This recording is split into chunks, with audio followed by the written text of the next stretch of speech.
welcome back to my table of three. If you're new around here, my name is Carrie, and today I am going to be showing you yet another canning video because I do a lot of canning on this channel and in my kitchen. Today I am a part of a collaboration with Jenny Goff over at Jenny's Scratch Made Kitchen. She is hosting Plan to Can this month of February 2025.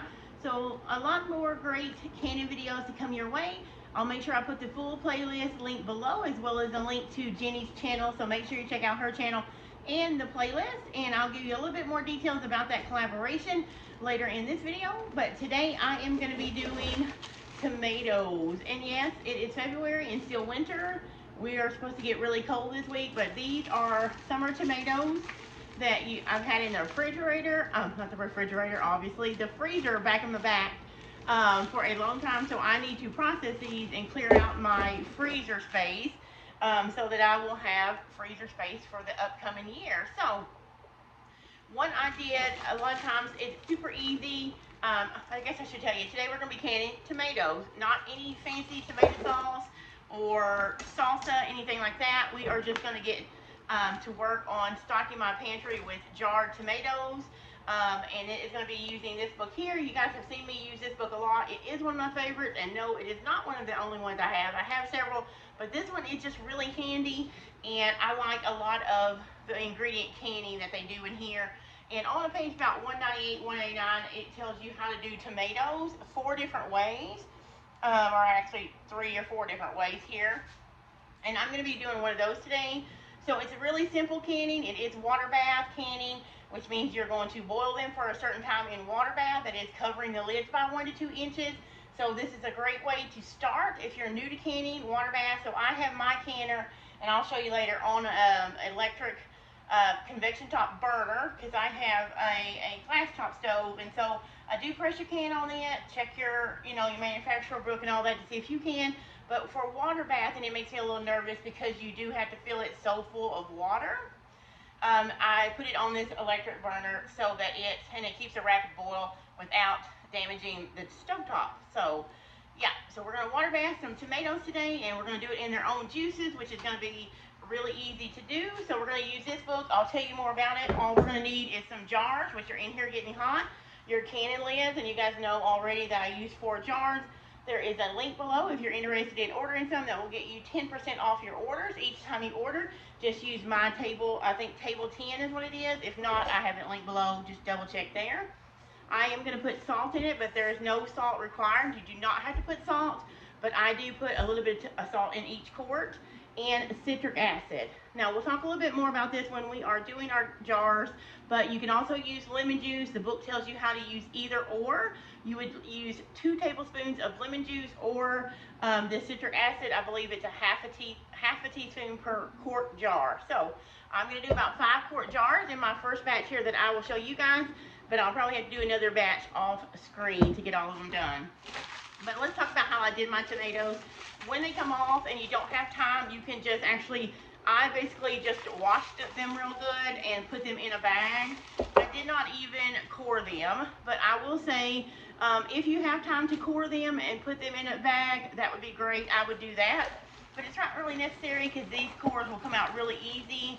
And why I like to freeze mine is because naturally I don't have a lot of time to do tomatoes when they're coming off. You have a ton to do, so you can do them later and they still taste fresh like summer. But also, peeling them is something that many of the recipes in the ball books call for, and especially it gives you a better texture to any of your tomato products, and I prefer my peels off. So what you can do is there is instructions in the book that tells you how to put a little slit on the bottom and boil each one of them, flash boil them for a few minutes, and then the peelings pull off.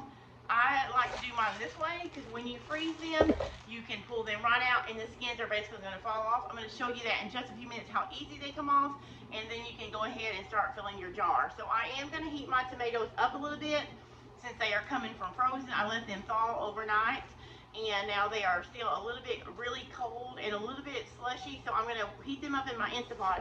You can see it over here. It's just on saute, and they are just, I'm not going to get them super boiling. I'm not going to boil them for a long time, but I'm going to bring them up to a hot temperature so that when I put them in my hot jars, my jars won't break, and when they go into the hot water, the tomatoes are the same temperature as the water in the jar. So let me take you over there really quick and show you how easy it is to get the skins off.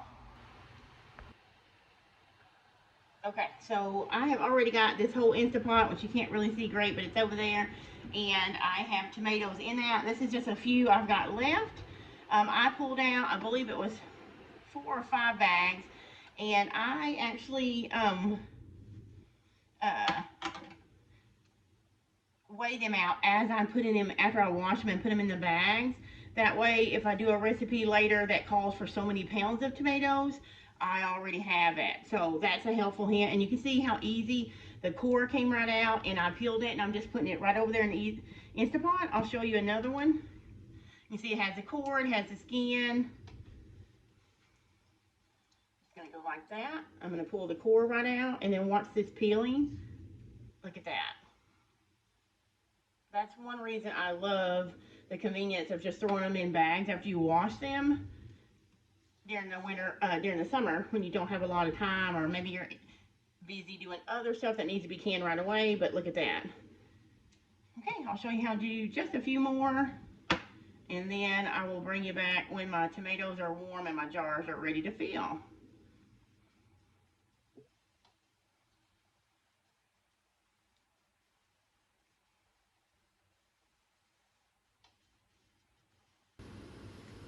Okay, I'm just going to give you an update because I didn't want to leave those that are newer hanging. So I just have my Instant Pot on saute, which is basically getting hot. It's not going to pressure.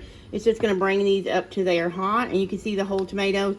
I'm not going to try and break them up. I just want them to be hot because I am following the hot pack method that's in this book on page 198, 199. There's 3 different ways. There's a, tomatoes in their own juice, there's cold pack tomato, and then there's hot pack, which means you're gonna bring these to a boil or hot and put them in hot jars in a hot canner, which is what we're doing.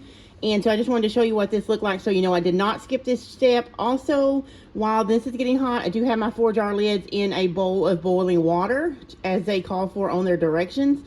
I know in January when I did the other collaboration, many people were confused because I didn't show that step. But yes, 4-jar lids do suggest that you still boil their lids. I know some others don't. So I do put them in boiling water. I just don't always show that here because it's on the directions. But I am telling you now, I am right now have them in boiling water so they will soften that seal. And as soon as this comes up to temperature, I'll bring you back and show you how I fill my quart jars.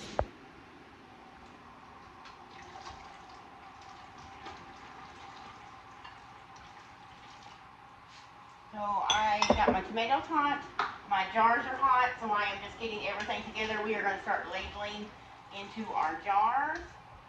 So 5 is what will fit in my water bath canner, so that's what we're going to start with.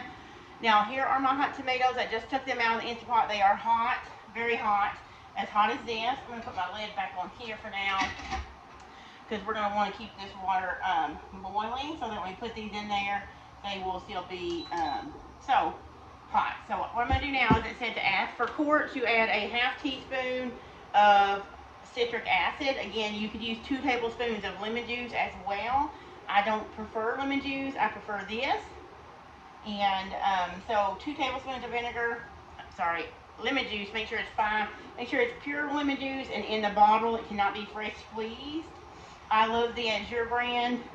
It's actually Crew or something like that. I get it from Azure, but I did find out recently you can also get it from Walmart. So that is woo, strong. Do not inhale it. ½ teaspoon of citric acid in each. Now the salt is optional, but I am going to put 1 teaspoon of salt. Actually, I'm just going to do a ½ teaspoon of salt in each quart jar. Again, the recipe says that it's optional, so you don't have to do that. I just like to season my jars as I go because what if I need to open it and I don't have salt? But that's beside the point. It's preference only. Okay, so everything is hot. We're going to move fast. So I'm going to get my little funnel here, and it says to use a slotted spoon and add the tomatoes. And these tomatoes need to have a ½ inch head space. So first we're just ladling in whole tomatoes, and then we'll go back and top it off with some liquid. And I don't know how many quarts I'm going to get out of these because I didn't, I just opened a few bags. So we will go from there. I may not get 5. I may have more than enough for 5.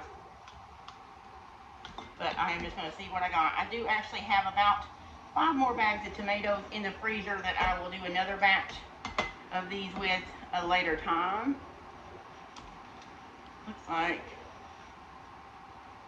I may get 3 or 4 maybe. Alright. And I wanted to do this because I have got to where I do not buy store-bought canned items anymore. Tomato was the last thing that I was having trouble with, finding those in jars because I don't like to use the cans.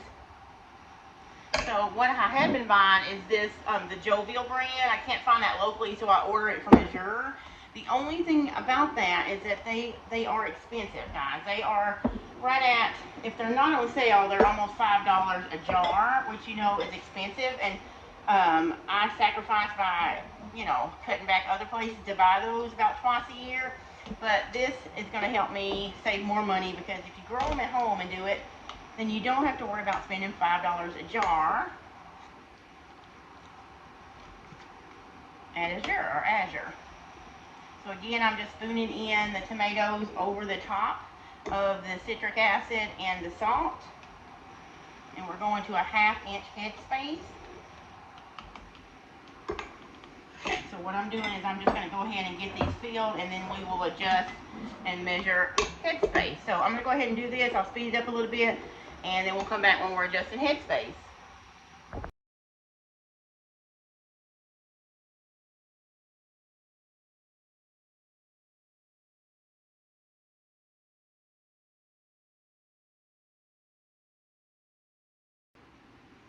Alright guys, so we are going to now debubble, which we're going to take this and we're just going to go around all the edges and in the center of the jar just to make sure there's no air bubbles in there.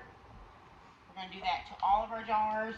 And I think I'm going to measure these in just a second, but I can tell already that this one needs a little bit more stuff, so I'm going to go ahead and add that. Probably this one too. That way I know I'm going to go ahead and add some of this, and then we'll debubble again.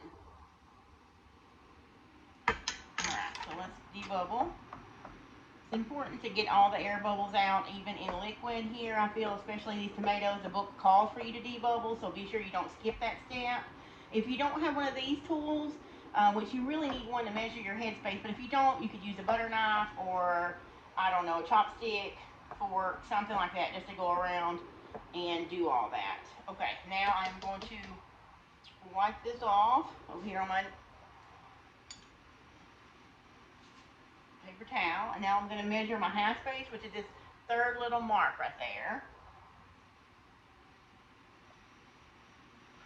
Alright, so we are actually almost on the money. This one needs a little bit more.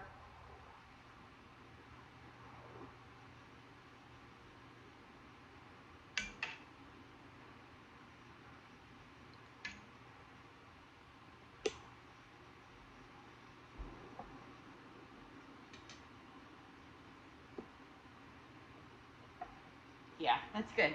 So all of these are 1/2 inch headspace. Now I'm going to show you what is the next important step. I'm going to move this out of the way. Okay, so now we're going to use vinegar, and 5% vinegar is what I have because that's what I can with. So I'm just put a little bit of vinegar in here, and I'm going to actually wet this paper towel and go around my rims to make sure there's no tomato or anything around the rims. It's going to keep my jar from sealing. And I'm going to turn it, and I'm going to do the same thing with the other side, so I'm not using dirty paper towel.